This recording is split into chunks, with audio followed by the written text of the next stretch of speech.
Καλησπέρα. Σήμερα θα πούμε δύο πράγματα για τα βίντεο που είχαν προηγηθεί σχετικά με το black metal και για τις αντιδράσεις που είχαν αυτά τα δύο βίντεο, και αναφέρομαι στη μυστική αστυνομία του black metal και στους Demons. Κάποιοι αντιδράσανε θετικά, κάποιοι άλλοι όμως αντιδράσανε με σχόλια του στυλ φαντασιώσεις, αχταρμάς, παραλήρημα και όλα αυτά τα σχετικά. Θα πιάσουμε τα πράγματα από την αρχή για να δούμε ότι το black metal δεν είναι φως και μπήκαμε, έτσι, ούτε για να κάνουμε φιγούρα δεξιά και αριστερά, να αγοράζουμε δισκάκια έτσι, συντάκια, σκατάκια, και να το παίζουμε ότι είμαστε black μεταλλάδες ή heavy μεταλλάδες, να το πάμε γενικότερα το θέμα. Θα αποδείξουμε γιατί το black metal έχει στο DNA του την εγκληματικότητα, έτσι, και την μισανθρωπία. Μένουμε συνήθως στον Varg, ο οποίος σκότωσε τον Euronymous, αλλά δεν ήταν μόνο ο Varg ο οποίος προχώρησε σε δολοφονική ενέργεια, έτσι. Θα τα πούμε παρακάτω αυτά. Δεν θα μιλήσουμε για το black metal της δεκαετίας του 80, έτσι, γιατί έχουμε εξηγήσει και σε άλλο βίντεο ότι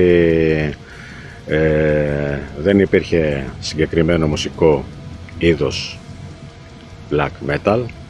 Ωραία. Θα μιλήσουμε για το black metal που δημιουργήθηκε τέλη των 80s και αρχές των 90s. Έτσι, λοιπόν, η Mayhem και ιδιαίτερα ο Euronymous ήταν αυτός ο οποίος πήρε αυτό το black metal από τη δεκαετία του 80, έτσι, αυτό το black metal, το οποίο δεν ήταν, όπως είπαμε, black metal καθε αυτό, έτσι, εκείνη η γενιά δηλαδή του thrash, ιδιαίτερα του γερμανικού thrash, έτσι, συν τους Bathory, συν τους Venom. Ωραία. Λοιπόν, πήραν αυτά τα στοιχεία και τα επεκτείνανε.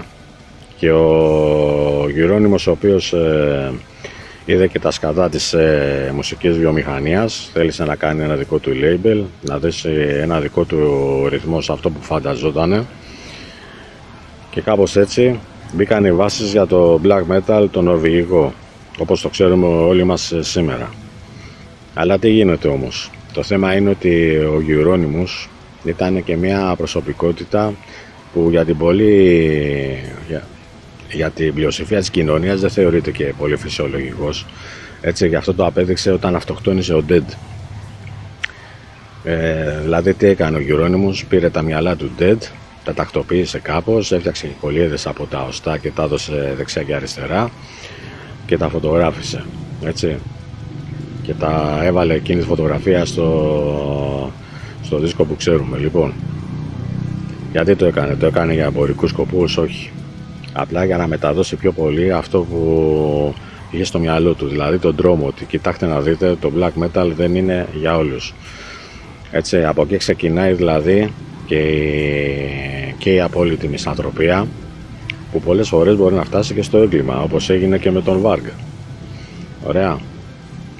Λοιπόν, ακούω δηλαδή δεξιά και αριστερά ότι ο Varg είναι ο κακός ιστορίας, είναι αυτός που δολοφόνησε τον καημελούλη του Euronymous, έτσι. Αλλά έχω βάσιμους λόγους να πιστεύω ότι ο Varg, όταν έλεγε ότι ο Euronymous ήθελε να τον σκοτώσει πρώτα, και όχι όταν πήγε εκείνο το βράδυ στο σπίτι του, έτσι, ότι τον είχε συλλάβει να λέει ότι ήθελε να σκοτώσει δηλαδή πρώτα ο Euronymous τον Varg, αλλά προτού τον σκοτώσει να τον βασανίσει κιόλας και να τον βιντεοσκοπήσει, και ήταν μάρτυρας και ο Σνόρες σε όλη αυτή την ιστορία. Λοιπόν, θα μου πεις έχεις αποδείξεις για αυτό που λες? Όχι, εντάξει, και ο Varg μπορεί να λέει ό,τι θέλει, αλλά κρίνοντας τη συμπεριφορά του Euronymous πριν τον δολοφονήσει ο Varg, πιστεύω ότι ναι, ότι υπάρχει μια τέτοια περίπτωση. Γιατί όπως έδειξε με τον Dead, ο Euronymous δεν ήταν και το φυσιολογικό άτομο όπως είδαμε εισαγωγικά για την έξω κοινωνία, έτσι. Λοιπόν, και κάπου εκεί ξεκινάει όλο το κόνσεπτ. Μετά μπήκε και η δολοφονία του Euronymous από τον Varg. Οι εμπρισμοί των εκκλησιών, έτσι. Είχαμε και αυτό τον μυστικό κύκλο, τέλος πάντων, ότι ήταν αυτός, όπου συμμετείχαν κι άλλοι, όπως ο Σάμο τον Έμπερορ, κάποιος άλλος τον Hates, δεν θυμάμαι καλά, συγγνώμη το όνομά του. Λοιπόν, όλοι αυτοί λοιπόν, έτσι, κάνανε πράξη αυτά που πιστεύανε. Δηλαδή, εμένα δεν με ενδιαφέρει τώρα αν ήταν ανοησία ή όχι, έτσι. Ναι, για μας τώρα, έτσι, μας φαίνεται ότι ήταν ανοησία, αλλά όταν είσαι όμως 18, 19, 20 χρονών και επαναστατής, κάποιες στιγμές η επανάσταση μπορεί να φτάσει και σε ακραίες καταστάσεις. Και το βασικό είναι ότι αυτά που λέγανε στους στίχους, αυτά κάναμε. Δηλαδή, αυτή η νέα διάσταση που έδωσε το black metal δεν ήταν ότι γράφουμε μερικούς στίχους να το παίξουμε κακή και τέλος από εκεί και πέρα, έτσι. Είναι και τρόπος ζωής. Η μισανθρωπία δηλαδή και το έγκλημα είναι εγγενή μέσα στο DNA του black metal, όπως ο άνθρωπος όταν γεννιέται, έτσι, από τη στιγμή της γέννησης του κουβαλάει κάποια γενή στοιχεία, ψυχολογικά και σωματικά. Πολλές φορές αυτά τα χαρακτηριστικά στη διάρκεια της ζωής μας θέλουμε να τα αποβάλουμε, αλλά δεν τα αποβάλουμε όμως. Αυτά μένουν κάπου στο ασυνείδητο και με την παραμικρή ευκαιρία, με την παραμικρή αφορμή, ξαναβγαίνουν πάλι στην επιφάνεια.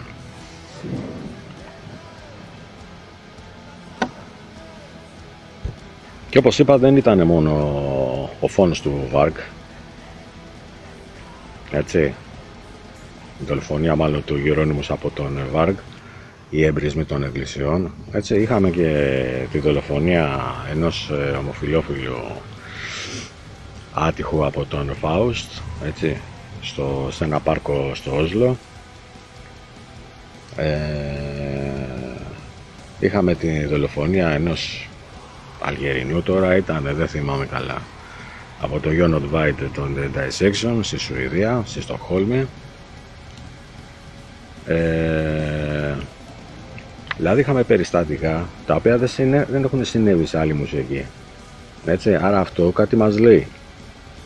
Και το βασικότερο απ' όλα είναι ότι τελικά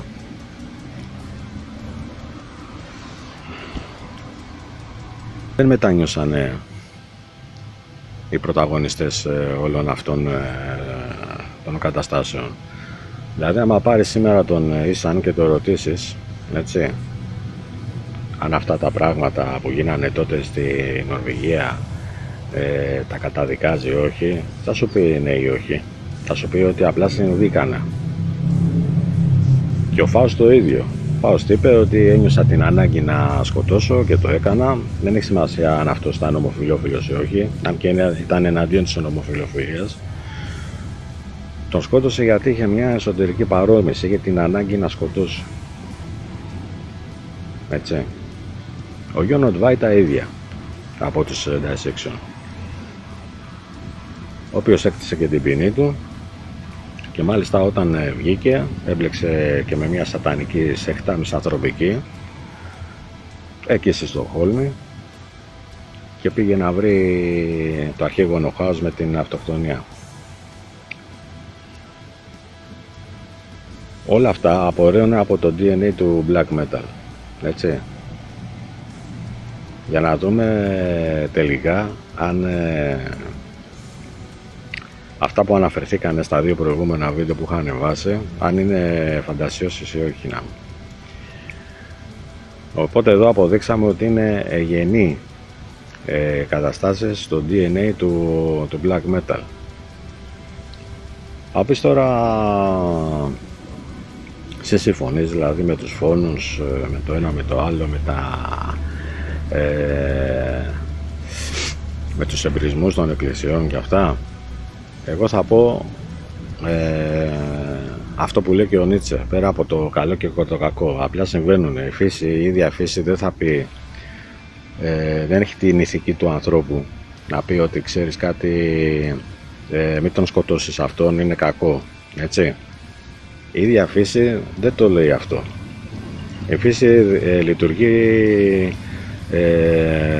με το εξής δόγμα: ο ισχυρότερος τρώει τον αδύναμο.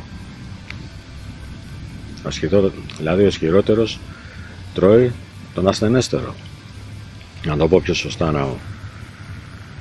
Και αυτό δεν συμβαίνει μόνο στη φύση, έτσι. Βλέπουμε πως λειτουργεί το ζωικό βασίλειο, έτσι λειτουργεί και με τους ανθρώπους, έτσι. Ο ένας κοιτάει να φάει τον άλλον. Όταν κάποιος σε βρει σε ασθενέστερη θέση, τότε θα σε εκμεταλλευτεί. Οπότε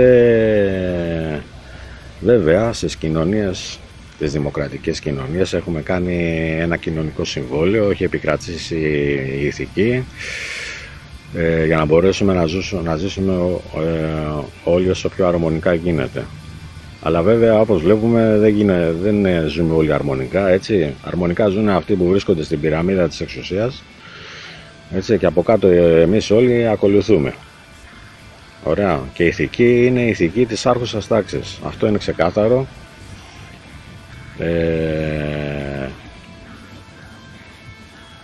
Και καταλήγουμε στο συμπέρασμα, όπως είπα και πριν, για την εγκληματικότητα και τη μισανθρωπία στο DNA του black metal. Οπότε όσοι εκπλαγήκανε από τα βίντεο ή είδανε κάποια πράγματα τα οποία, ας πούμε, παραδείγματος χάρη, μου έγραψε ένας σχολιαστής πώς συμβιβάζεται η φωτιά με το τσεκούρι, το κολοκοτρώνι, φωτιά και τσεκούρι στους προσκυνημένους, με τον σατανά ή και εγώ δεν ξέρω με τι άλλο, ή με την ορδική μυθολογία ή με τη ρουνική μαντεία, έτσι, με τον Βόταν, πώς συμβιβάζονται όλα αυτά. Εγώ θα πω ότι το black metal από την αρχή δεν έχει μπει σε κάποιο καλούπι. Ο κάθε μουσικός, έτσι, ο κάθε άνθρωπος είναι ελεύθερος να κάνει αυτό που πιστεύει αυτός το πιο σωστό, έτσι. Την παρόρμηση που έχει να συνθέσει κάποια πράγματα, πολλές φορές κάποια πράγματα τα οποία είναι αντίθετα μεταξύ τους. Δηλαδή θέση συν αντίθεση ίσον σύνθεση. Έτσι εξελίχθηκε ο κόσμος. Από αυτό το αξίωμα, έτσι, δηλαδή πολλά πράγματα που φαίνονται αντιφατικά μεταξύ τους,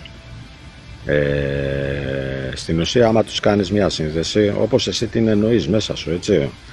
Γι' αυτό ο κάθε άνθρωπος έχει διαφορετική προσωπικότητα. Δηλαδή ένας μουσικός όπως τον Demons, ο Desolate, όπως είδαμε, έτσι, ο οποίος είπε ότι χρησιμοποιώ βαμπυρισμό, ρουνική μαντεία, αποκρυφιστικό φασισμό και λοιπά, όλα αυτά, αν είναι σε θέση να το κάνει, μπορεί να το κάνει.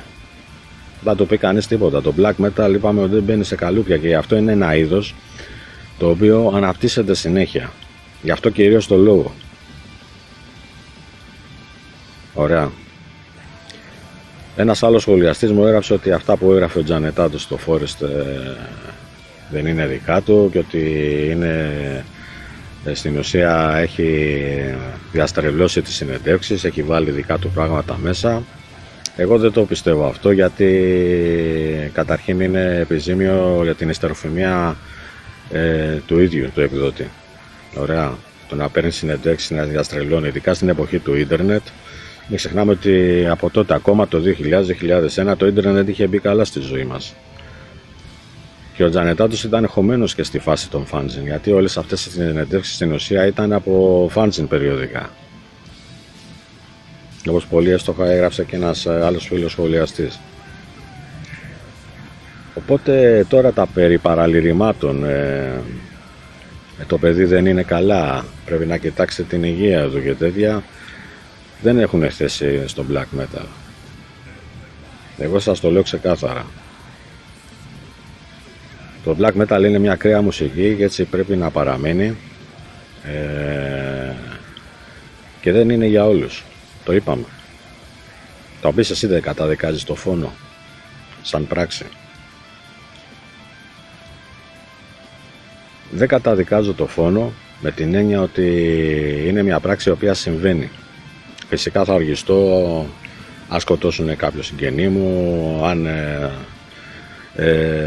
βλάψουν εμένα τον ίδιο κάπως, φυσικά ναι, αλλά συμβαίνει από την αυγή της ανθρωπότητας και πρέπει να το καταλάβουμε καλά αυτό όλοι. Και το black metal έρχεται να κάνει αυτό το πράγμα, έτσι, να εισχωρήσει ακριβώς τα βάθη του ανθρώπινου ψυχισμού.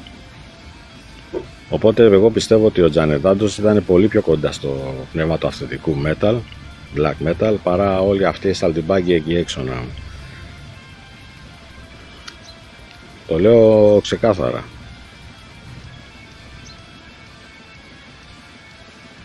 Και να μην υπάρξει καμία παρεξήγηση. Ξέρω ότι πολλοί από κάτω θα με βρίσουν, θα διαφωνήσουμε. Μάλιστα κάποιοι είναι και πολύ αγενείς, οι οποίοι τρώνε μπάνιο με τη μία. Έτσι, δεν χρειάζεται να μιλάω, να συζητάω καθόλου με αυτούς.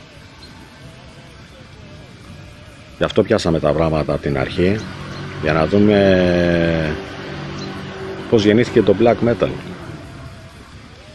Ναι, εντάξει, μπορεί να τα φουσκώσανε και οι δημοσιογράφοι τότε, τα γεγονότα, αλλά εγώ θα μείνω στην ουσία των γεγονότων, τα οποία συμβήκανε. Έτσι. Άρα το black metal γεννήθηκε μέσα από αυτά τα γεγονότα. Και δεν μπορώ να δεχτώ κάποιον ο οποίος λέει ότι είναι black metalάς, τα κατεβαίνει κάθε Σαββατοκύριακο να αγοράζει 20 δίσκους, έτσι, να κάνει συλλογή,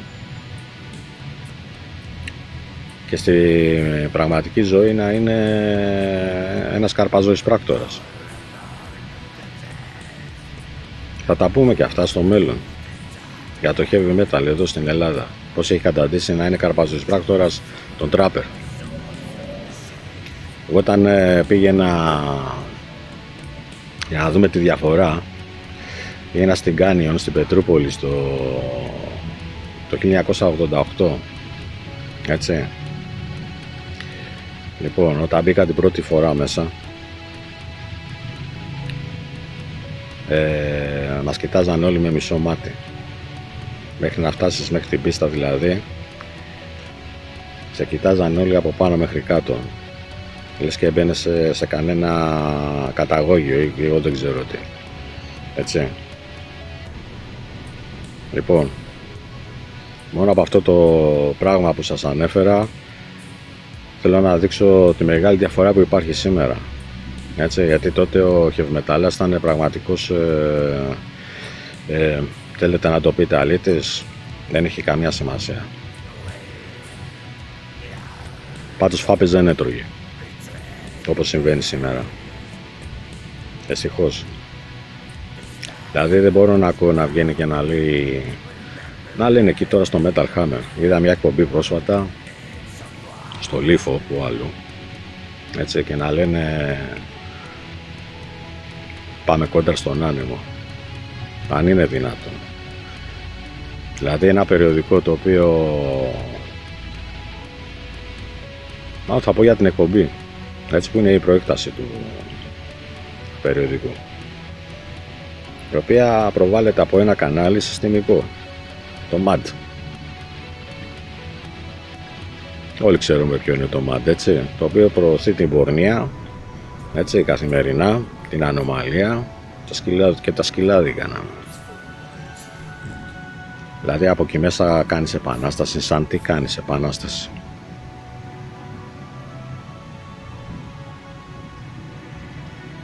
Είναι φοβερό αυτό το πράγμα, έτσι. Δηλαδή λες ότι κάνεις επανάσταση, ότι πας κόντρα στον άνεμο και μου προβάλλεις την εκπομπή, να πούμε, έτσι, που είπαμε ότι είναι η προέκταση του περιοδικού. Καλά, να μην μιλήσω για το ίδιο το περιοδικό, είναι η προέκταση του περιοδικού στην τηλεόραση. Ένα παράδειγμα φέρνω. Έχουν μάθει δηλαδή τον κόσμο να συμπεριφέρεται με ένα συγκεκριμένο τρόπο. Δηλαδή είσαι heavy μεταλλάς π.χ. έτσι, θα πάρεις αυτόν και αυτό το δίσκο, θα πάρεις εκείνο το μπλουζάκι. Αποτέλεσμα, αυτός που θέλει να ακούσει πραγματικά μουσική να γίνεται ένα καταναλωτικό. Δηλαδή τι διαφορά έχει με την υπόλοιπη κοινωνία αυτός ο άνθρωπος, ο ακροατής, έτσι, να έχει το άγχος ότι πρέπει να πάρει αυτό το δίσκο, να γεμίσει τη συλλογή, να φτιάξει συλλογή με 2.000, 5.000 δίσκους να έχουν. Και τι να το κάνω εγώ αν έχεις 5.000 και 10.000 δίσκους, έτσι, και αν δεν κάνεις αυτά που πρεσβεύεις. Δεν είσαι heavy metal για μένα αν δεν κάνεις αυτά που πρεσβεύεις.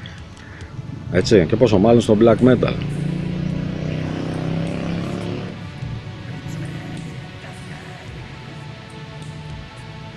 Έτσι είναι. Εμένα δεν μου λέει κάτι αν έχει κάποιος τεράστια συλλογή. Είναι έτοιμος να χάσει τους φίλους του, είναι έτοιμος να χάσει την οικογένειά του, είναι έτοιμος να χάσει τη δουλειά του. Τότε θα σε παραδεχτώ.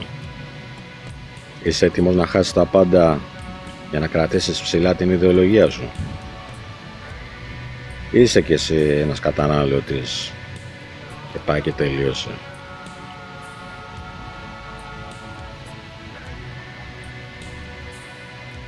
Οπότε δώσαμε ένα στίγμα στο περίπου, γιατί αυτή η συζήτηση είναι μεγάλη και δεν τελειώνει εδώ. Και αυτοί που λένε ότι πρέπει να ενηλικιωθεί το black metal, όπως είχα πει και σε μια άλλη εκπομπή, δηλαδή είναι αυτοί οι πρώτοι που πρέπει να φύγουν από αυτή τη φάση. Από αυτή τη φάση είναι οι πρώτοι που πρέπει να φύγουν.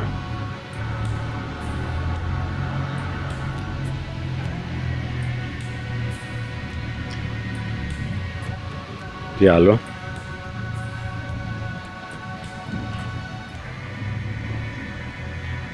Αυτά λοιπόν. Δεν έχω να πω κάτι άλλο για αυτό το θέμα μέχρι στιγμής. Αλλά αυτή η σειρά των βίντεο θα συνεχίσει για να δείξουμε τα πράγματα στη σωστή τους διάσταση κυρίως. Απλά για να μην παίζουν κάποιοι επιτίδιοι, έτσι, με την κάβλα σας για τη μουσική, να το πούμε και έτσι, και σας αγχώνουν καθημερινά με δίσκους, με CD. Έχω πει και στο παρελθόν ότι καλύτερα να αγοράσεις ένα βιβλίο, 2 το μήνα, παρά να αγοράζεις να πούμε 20-50 CD να πούμε και δίσκους το μήνα. Πρέπει να βάλουμε τα πράγματα, να τα ξαναβάλουμε πλέον στη σωστή τους διάσταση. Έτσι. Και όταν λέω θα φέρουμε τα πράγματα στη σωστή τους διάσταση, το εννοούμε. Αυτά που έδειξα ή ανέβασα δεν ήταν τίποτα. Πρέπει λοιπόν το black metal, έτσι, να ξαναγίνει επικίνδυνο όπως ήταν. Τώρα θα μου πεις, τι, θα συστήσεις τώρα και σε καμία μυστική αστυνομία? Όχι, δεν θα συστήσω καμία μυστική αστυνομία, απλά θα βάλουμε τα πράγματα σε κάποια βάσινα. Πιο πολύ για αυτούς εκεί πέρα έξω, αυτούς που κατευθύνουν την ενημέρωση. Ωραία.